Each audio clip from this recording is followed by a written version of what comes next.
We are under caution for the second time in Las Vegas. That is Christopher Buescher's RFK Racing Ford. Watch the right front as he rolls through the banking here, and you'll see what happened.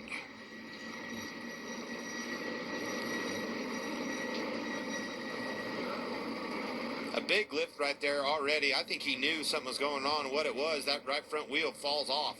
See the lug nut fall off right with it. Wheel comes off. Well, that's just great camera work by our guys to catch what is happening right there. You see there's the lug nut, and here comes the wheel, and the wheel's cut in half. So that was like that for a little bit. You could tell he lifted hard and was already starting to slow down. He felt it probably start vibrate pretty violently, and then it came off. He had taken only right side tires on his pit stop.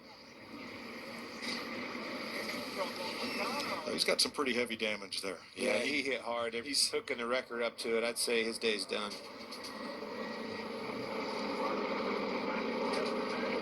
From spoiler cam on Tyler Reddick's car. That's a weird one. Yeah, that's a tough one to speculate on what happened right there. We'll have to get some pretty good analysis from the team somewhere down the road, because I don't even know where to start to tell you exactly what happened. Jamie? Yeah, Kevin, I'm in their pit box right now, and Chris Buescher just got out of the car, went up on top of the box, and I saw the team look at him. They just watched the pit stop back. They said they did not get it tight, and that was the problem. Thanks, Jamie. That'll be a penalty for those guys as well. Yeah, because when the wheel comes off outside of the yellow lines on pit road, that's when the penalty comes into play.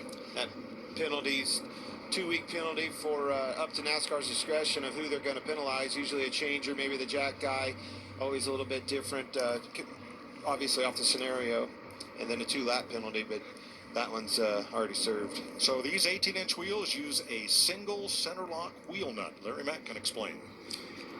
Well, let's go to our Toyota Camry cutaway car, and we'll show you exactly what happens with this Gen 7 car with the single lug nut. On the back side, there's 18 drive pin holes, and there's 6 drive pins. They have to seat into those drive pin holes. You have that locking mechanism right there. When you put the tire and wheel up there and you put the lug nut on, the lug nut should go all the way across that locking mechanism, and it should pop up. But sometimes it won't be all the way on. It won't be seated in those drive pin holes. The lug nut will go on there, but the locking mechanism is not engaged, and it may take several laps, but eventually it completely comes off, as I think we saw there. You can actually see the lug nut bouncing up the racetrack. Yeah, it's a good fail-safe system, Larry, but when you're trying to change 4 tires in 9 seconds, things happen.